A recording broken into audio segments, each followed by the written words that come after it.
नहमदुहु व नुसल्ली व नुसल्लिम अला रसूलिहिल व नबीइल अमीनिल करीमिर रऊफिर रहीम व अला आलिहि व अहलि बैतिहि अत्तय्यिबीन व अत्ताहिरीन वल मासूमीन अल अज़मीन खुसूसन अला सय्यदिना गौसुल आज़म अला जद्दिहि नबियना अलैहिस्सलातु वस्सलाम फ़क़द क़ाल अल्लाहु तआला फ़ी कलामिहिल मजीद व फ़ुरक़ानिल हमीद बिस्मिल्लाहिर रहमानिर रहीम क़ुल ला अस्अलुकुम अलैहि अज्रन इल्लल मवद्दता फ़िल क़ुरबा सदक़ल्लाहुल अज़ीम व सदक़ल्लाहु व रसूलुहु व नबियुल करीम। मुअज़्ज़ज़ सामीन किराम, আজকে 28 সফর দিবাগত রজনী শেরে খুদা হযরত আলী আলাইহিস সালাতু ওয়াস সালাম পাক এবং মা খাতুনে জান্নাত তানারি কলিজার টুকরা রসুল পাকের নয়নের মণি বড় ইমাম পাক হযরত হাসান আল মুস্তাফা আলাইহিস সালাতু ওয়াস সালাম পাকের পবিত্র শাহাদাত দিবস বা রজনী আজকে উদযাপন হচ্ছে। আমি আমার আলোচনার প্রারম্ভে আমার আকা মাওলা হুজুর পাক এবং তানার আল আওলাদ আহলে বাইতুল্লাহ ও কাবা গণের কদম যুগলে জানাই ভক্তিপূর্ণ কদম বসি সিজদা। অতঃপর আঞ্জুমানে কাদরিয়া শাকিয়াতুল্লাহ শাখা কমিটির সভাপতি সেক্রেটারি সহ সকল সদস্যবৃন্দু, পর্দার আড়ালের মা ও বোনেরা, দূর দূরান্ত থেকে আপনারা যারা হাজির হয়েছেন, আপনাদের সবার প্রতি সহ লাইভ টেলিকাস্টের মাধ্যম হতে দেশ বিদেশ দূর দূরান্ত থেকে যারা আজকের এই আলোচনা শ্রবণ করছেন, তাদের সবার প্রতি আমার সালাম। আসসালামু আলাইকুম ওয়া রাহমাতুল্লাহি ওয়া বারাকাতুহু। আল্লাহ রাব্বুল আলামিন যাদের ভালোবাসা চাইলেন, নামাজের বিনিময়, রোজার বিনিময়, হজের বিনিময়, জাকাতের বিনিময়, কালিমার বিনিময়, এক কথা রিসালাতে রাসূল হুজুর পাক সাল্লাল্লাহু আলাইহি ওয়াসাল্লাম পাক যে রিসালাত নিয়ে নবুয়াতের নিয়ে যে এই ধরাধামে আগমন করেছিলেন, আর সেইটার বিনিময় আল্লাহ রাব্বুল আলামিন একমাত্র রাসূল পাক সাল্লাল্লাহু আলাইহি ওয়াসাল্লামের আপনজনের ভালোবাসা চাইলেন। তো সেই ভালোবাসা আজকে আমি সেটাই আলোচনা করব যে দেখেন, যার ভালোবাসা আল্লাহ তাআলা চাইলেন তাদের সামনে কেমন ব্যবহার করলো। হজরতে সৈয়দা ফাতেমাতুজ জোহরা সালামুল্লাহ আলাইহিকে দরজা ভেঙে, অর্থাৎ তিনি সবসময় দরজার সাথে পিঠ লাগিয়ে থাকতেন রাইতে, এবং তিনি আল্লাহ তাআলার ইবাদত বন্দেগীর মাধ্যম দিয়ে রাত উদযাপন করতেন। সেই খাতুনে জান্নাত আতহার পাককে কীভাবে শহীদ করা হলো, একদল দুরাসার পাপিষ্ঠ আত্মা ফাতিমা সালামুল্লাহর ঘরে আঘাত করল। আঘাত করার পরে দরজা ভেঙে তার ঘরে প্রবেশ করল এবং সেই দরজার যে ভাঙলো, সেই দরজার আঘাতটা মা খাতুনে জান্নাত আতহার পাকের পাঁজরে লাগলো এবং সঙ্গে সঙ্গে মা খাতুনে জান্নাত আতহার পাক তিনি অন্তঃসত্ত্বা ছিলেন। মহসিন নামক একজন আওলাদ রাসূল তিনি শহীদ হালাতে দুনিয়াতে আগমন করলেন এবং সেই অসুখের জের ধরে সেই আঘাতের কারণে মা খাতুন জান্নাত আতহার পাক তিনি দুনিয়ার থেকে বিদায় নিলেন। তো আল্লাহ রাব্বুল আলামিন এই ফাতিমা সালামুল্লাহকে ভালোবাসা চেয়েছিলেন নামাজের বিনিময়, রোজার বিনিময়, হজের বিনিময়, জাকাতের বিনিময়। তো নামাজের বিনিময় যার ভালোবাসা চাইলেন, তো সেই খাতুনে জান্নাত আতহার পাককে কোনো বেনামাজে আঘাত করে নাই, বেরোজাদার আঘাত করে নাই, অন্য ধর্মের মানুষ আঘাত করে নাই। আঘাত করলেন কারা? যারা নামাজ পড়ছে, যারা রোজা রাখছে, যারা হজ করছে, যারা জাকাত দিয়েছে। অর্থাৎ এই হজ, জাকাত, কালিমা, নামাজের বিনিময় যাদের ভালোবাসা আল্লাহ তাআলা চাইলেন, তার বিনিময় তাকে আঘাত করে শহীদ করে দিলেন। এমনি করে মাওলা আলী আলাইহিস সালাতু ওয়াস সালাম পাক তানাকে শহীদ করলেন মসজিদের ভিতর আঘাত করে। তাহলে কেমন চিন্তা করে দেখেন, মানুষ যখন বিপদে পড়ে, মানুষ যখন কঠিন বিপদ মুসিবতে পড়ে, তখন সে আশ্রয় নেয় মসজিদে, যে আমি যদি মসজিদে আশ্রয় নেই তাহলে আমাকে কেউ কিছু করতে পারবে না। অথচ মওলায়ে কায়নাত পাক তিনি আশ্রয়ের জন্য মসজিদে আসেননি, তিনি মসজিদে এসেছিলেন নামাজ পড়ার জন্য। আর সেই নামাজ আলাতে তার কেউ কী করলো? তরবারি দ্বারা মাথায় আঘাত করে তাকে শহীদ করলো। আর এই শহীদ যে করছে সে আর কেউ নয়, সেও একজন নামাজি, সেও একজন রোজাদার, সে একজন কালেমা পড়ে, সে একজন হজ আদায়কারী ব্যক্তি। তাহলে এখন আপনারাই চিন্তা করে দেখেন, এরা কেমন নামাজি হলে মাওলা কায়নাত পাককে নামাজরত অবস্থায় আঘাত করতে পারে। অর্থাৎ এরাই ছিল প্রকৃত দুশমন, রাসূলের নবীর পরিবারের দুশমন। এরা মুনাফিক, এদের ভিতরে ছিল এক, কর্মে ছিল আরেক। এরপরে হযরত হাসান আলাইহিস সালামকে একবার বিস্ফোরক করে নাই, 3 বার তাকে বিস্ফোরক করা হয়েছে। যে এত পাওয়ারফুল বিষ, যার ঘিরানেই মানুষ অসুস্থ হয়ে যেত, এত পাওয়ারফুল বিষ ছিল। হযরতে ইমাম পাক তিনি রাতে ওই বিষটা কিন্তু তার পানির মধ্যে মিশ্রণ করে দেওয়া হয়েছিল। বিষটা খাওয়ার পরে যখন তিনি বমি করলেন, তো বমির সাথে তার ভিতরকার যে কলিজাগুলো ছিল, তার ভিতরে যে কলিজা ছিল, সেই কলিজাগুলো ছিঁড়ে বের হয়েছিল। তাহলে চিন্তা করেন কেমন পাওয়ারের বিষ ছিল। এটা তিনি মাওলা ইমাম হুসাইন আলাইহিস সালামকে দেখান নাই, দেখাইলে তিনি সহ্য করতে পারতেন না। তিনি কি করছেন? রাত ভরে বমি করছেন।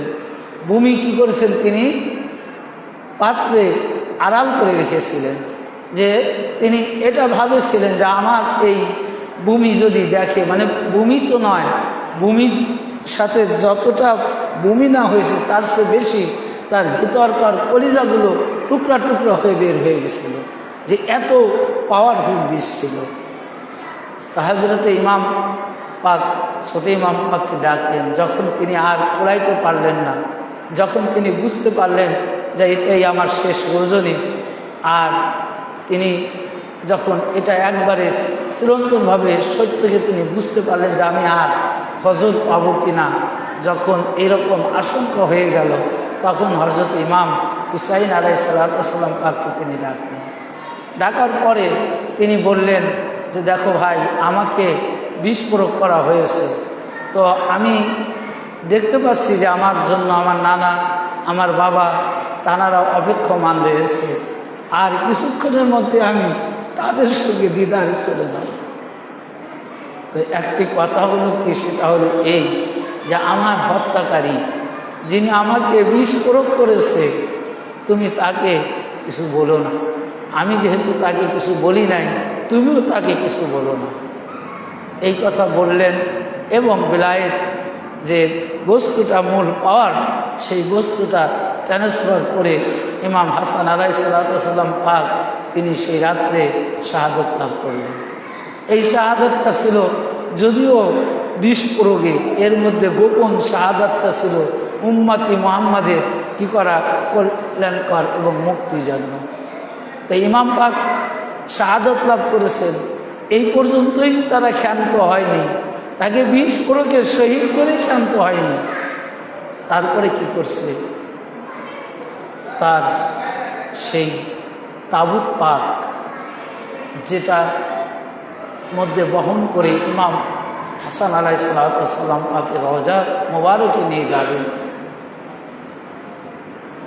এবং সে তাকে রাসূল পাক সাল্লাল্লাহু আলাইহি সাল্লামের রওজা মোবারকের নিকট তাকে দাফন করতে দেবেন। আর ওরা তো যে কোনো ছলনায়, যে কোনো কারণে ওরা বিঘ্ন ঘটাবে, এটাই হলো ওদের মূল উদ্দেশ্য ছিল। নইলে যখন ইমাম পাকের রওজা পাক তৈরি করলো রাসূল পাকের রওজা পাকের নিকটে, তখনই তো বাধা দিতে পারতো, তখনই তো বলতে পারতো যে এখানে ইমাম পাকের দাফন করতে আমরা দেব না। তখন একটা আলোচনা করতে পারত, আলোচনা করলে তখন যেটা হয় দেখা যেত, তাহলে তাকে ওরা আলোচনা যায়নি, কারণ আলোচনা গেলে তো ওই ফিতনা তৈরি করতে পারতো না, ইমাম পাককে আঘাত করতে পারতো না। বিস্ফোরকে শহীদ করে ওরা ক্ষান্ত হয়নি। শহীদ করার পরে একটা মানুষ যখন মারা যায় তখন তো সে মৃত্যু, সে লাশ হয়ে যায়, ওই মানুষের উপর আর কিছু থাকে না, তার কোনো শক্তি থাকে না, তার কোনো বল থাকে না, তার উপর কি করলো ওটা তখন সে বুঝতে পারে না। ইমাম হুসাইন আলাইহিসসালাম পাকের দেহের উপর যেরকম ঘোড়া দ্বারা অত্যাচার করেছিল, অর্থাৎ এক একটা ঘোড়ার পার ওজন ছিল, এক একটা পায়ের ওজন ছিল 65 কেজি, অর্থাৎ ইমাম পাককে এমনভাবে আঘাত করেছিল যতক্ষণ পর্যন্ত ইমাম পাকের দেহের ভিতরকার হাড়ের শব্দ শোনা গেছে ততক্ষণ তারা ঘোড়া দ্বারা পিছিয়েছিল। তাহলে কেমন কাবের বেমান হলে এত বড় নিকৃষ্টতম কাজ করতে পারে ভাই? আল্লাহ বললেন কুল্লা আসআলুকুম আলাইহি আজরান ইল্লাল মাওয়াদ্দাতা ফিল কুরবা, হে রাসূল আমি আপনার আপনজনের ভালোবাসা ছাড়া আর রিসালাতের বিনিময় কিছু চাই না। তো রাসূল পাকের ভালোবাসা, রাসূল পাকের কলিজার টুকরাকে তারা আঘাত করছে, এর নাম কি ভালোবাসা হলো ভাই? তার দেহের হাড়গুলো টুকরো বিটুকরো করে দিয়েছে, তার দেহের হাড়গুলো গুঁড়া করে দিয়েছে, শহীদ করে মাথা আলাদা করার পরেও ইমাম হুসাইন আলাইহিসসালাম পাককে এমনভাবে আঘাত করেছে যে তার ভিতরে একটা হাড় আমান তো দূরের কথা টুকরা টুকরা গুঁড়া হয়ে গেছিল। এই আচরণ কি ভালোবাসা? তো ইমাম হাসান আলাইহিসসালাম পাক যখন তিনার তাবুত পাক কি করা হলো, যখন বাড়ির থেকে বের করে রওজার দিকে নেওয়া হলো, আমার ভাইয়েরা একটা নয় দুইটা নয়, প্রায় 365 বা তার চেয়েও বেশি তীর ইমাম পাকের দেহ মুবারকের উপর আঘাত করেছিল। ইমাম পাক একেতে বিষে জর্জরিত অবস্থায় শাহাদাত লাভ করেছেন, তার ভূমির সাথে কলিজার টুকরাগুলো কেটে কেটে বের হয়েছে।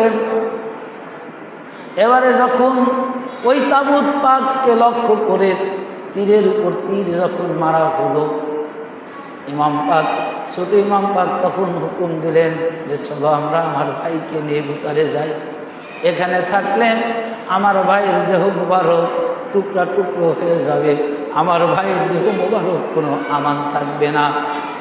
আমার ভাইরা এবার ইমাম পাককে পুনরায় আবার যখন ভিতরে নিয়ে যাওয়া হয়, এক একটা তীর যখন ইমাম হুসাইন আলাইহিসসালাম পাক তার দেহ থেকে বের করে, ওই দেহের থেকে যখন এক একটা তীর বের করে, প্রত্যেকটা তীরের সাথে ইমাম পাকের কলিজার টুকরা বের হয়ে আসে।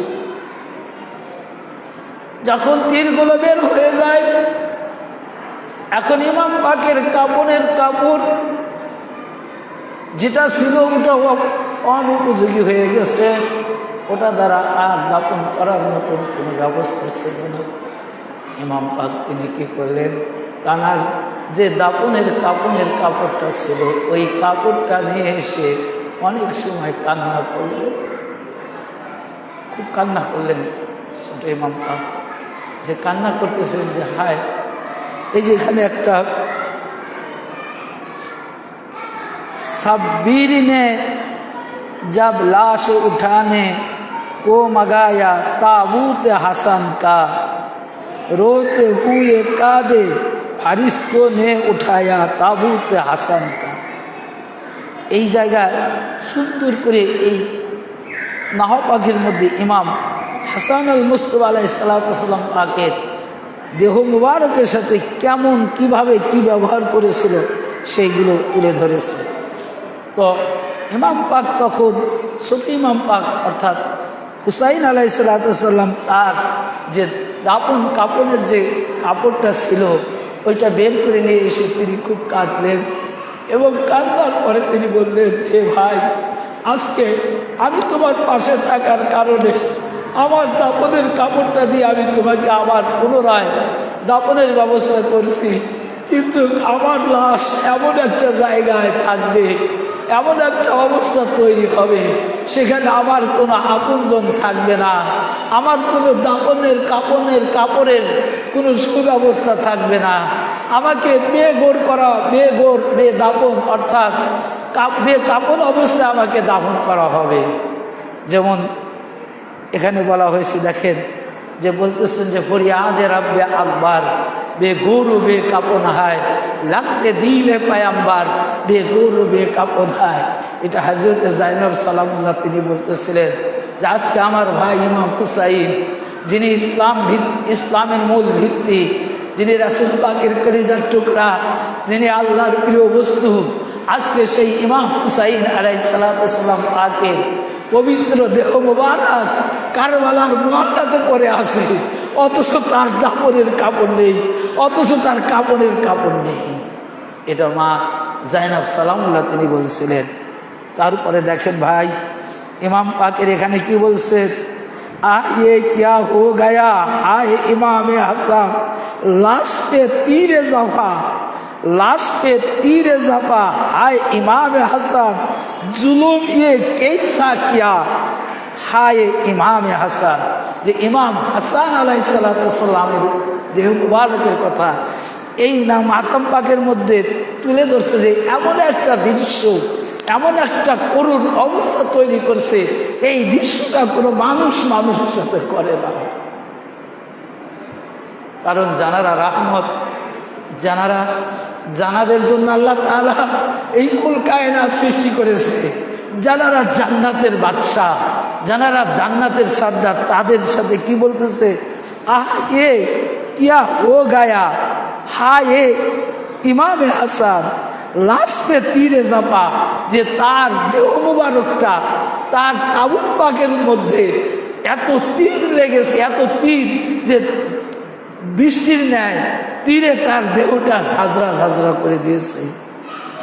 জুলুম, এটা এত বড় অত্যাচার, এত জুলুম যেটা আর পূর্বে হয়নি, যে জুলুম এ কেইসা কিয়া, যে এইরকম জুলুম, এইরকম অত্যাচার আর পূর্বে হয়নি।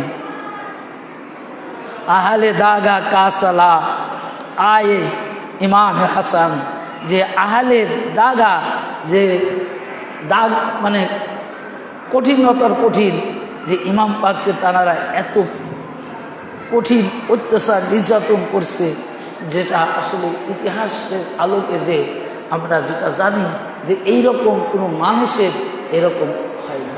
কারণ মানুষ মারা যায় যখন, সবাই কিন্তু মৃত্যু মানুষের জন্য একটু হলেও সহানুভূতি করে, কি একটু হলেও, যত বড় শত্রু হোক, যদি একজন ব্যক্তির পাওনাদারও যদি মারা যায় তাহলে তখন সে স্বইচ্ছায় মাফ করে দেয়, তারা ঋণী রাখে না। আর যিনি হলেন রহমাত লিল আলামিনের কলিজার টুকরা, জানারা সারে কায়নাতের রহমত, জানাদের জন্য এই কুল কায়নাত আল্লাহ তাআলা সৃষ্টি করেছে, তাদের দেহ মুবারকের উপর কি অত্যাচার করলো দেখেন। এখানে বলা হয়েছে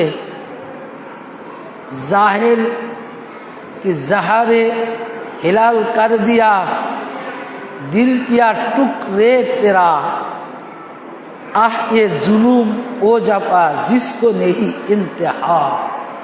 এখানে ইমাম পাকের যে জুলুমগুলা করেছিল তারই অংশ বিশেষ এখানে তুলে ধরেছে যে জাহারে হিলাল কার দিয়া দিল কিয়া টুকরে, মানে তার ভিতরকার যে অন্তর, যার দেহটা কলাম যে এত তীর মেরেছিল, যে তীরের আঘাতে তার ভিতরে কলিজাগুলো টুকরা টুকরা হয়ে গেছে। এই জন্য বলছে দিল কিয়া টুকরা তেরা, যে তার ভিতরকার বস্তুগুলো একবারে টুকরা টুকরা হয়ে গেছে। এত জুলুম করেছে, জিসকি নেহি ইন্তেহা, যে তার দেহের উপর, তার কলিজার উপর যে অত্যাচার করেছে, এইরকম অত্যাচার কোনো মানুষের উপর করতে পারে না। তো সম্মানিত উপস্থিতি,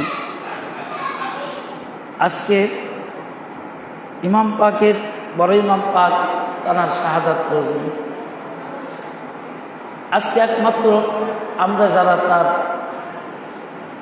গোলাম হিসাবে, আমরা তার গোলাম হিসাবে যারা আরজি করি, মেনে নিয়েছি, তারাই একমাত্র ইমাম পাকদের কথা বলবে, তারাই এই সত্য ইতিহাস প্রচার করার চেষ্টা করবে।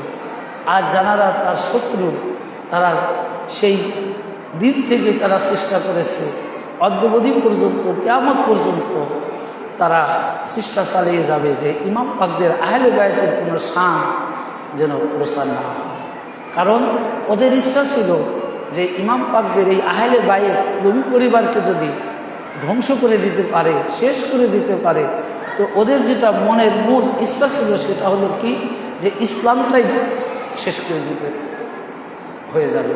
ওরা এটাই বুঝছিল যে ইমাম পাকদের যদি শেষ করা যায় তাহলে ইসলামের ছায়া, ইসলামের চিহ্ন এই দুনিয়াতে থাকবে না।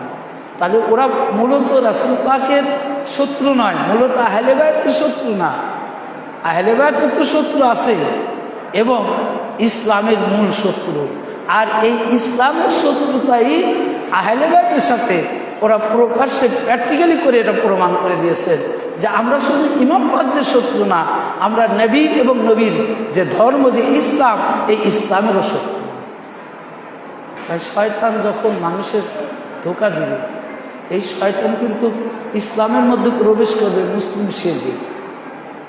ঠিক মুসলিম সেজে যেরকম শয়তান ইবলিস যেরকম মানুষকে ধোঁকা দিচ্ছে, মুসলমানদেরকে, সাধারণ নিরহ মুসলমানদেরকে, তো ঠিক এই আবু জেহেলের সেই প্রেতাত্মা, আবু সুফিয়ানের প্রেতাত্মা, আবু লাহাবের প্রেতাত্মা, ওরা ইসলাম প্রকাশ্য শত্রু, কিন্তু ছদ্মবেশী ইসলাম, নামধারী ইসলাম সুফি সেজে, অর্থাৎ তারা কী করছে, ইসলামের মধ্যে প্রবেশ করে তারা ইসলামটাকে শেষ করে দিতে চাচ্ছে। এখনও সেই দল দেখেন আছে, যারা নামাজি বেশি পড়ে, বড় জুব্বা তারা পড়ে, তারা টুপি, বড় টুপি পড়তেছে, পড়ার পরেও দেখবেন যখন তাদের সামনেই অনেক অন্য যত কিস্সা বলবেন তাদের মুখে হাসি থাকবে, তারা ওটা মেনে নেবে। কিন্তু যখন আহলে বায়তের কথাটা বলবেন তখন ওরা আর মেনে নেয় না। কয়েকদিন আগে একটা ইউটিউবারে দেখলাম, মনে হয় যে ইয়াজিদকে সে বৈধ খলিফা বলছে, নাউজুবিল্লাহ।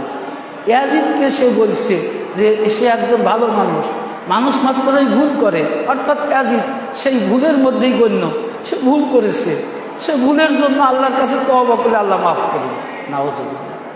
ভাই, এটা কি ভুল বলে? যে ইমাম পাকের শাহাদত করার পরে যে তার দেহ থেকে মাথা ছিন্ন করে নিয়ে তার দেহটাকে ঘোড়া দ্বারা শূন্য বিচ্ছিন্ন করার হুকুম দিয়েছে, যার নেতৃত্ব হয়েছে, এ কি মুসলমান হতে পারে? এ কি ভুল করছে? এটা জেনে শুনে, এর মুনাফিক তো আছেই, এটা ইসলামের পরম সবচাইতে বেশি দুশ্মন হলো এই ইয়াজিদ এবং ইয়াজিদের বাপ মুআবিয়া। কারণ ওরা সুযোগে অপেক্ষা করছে, মুআবিয়ার থেকেই ইমাম পাকদের উপর অত্যাচার, ইমাম পাকদের উপর জুলুম শুরু।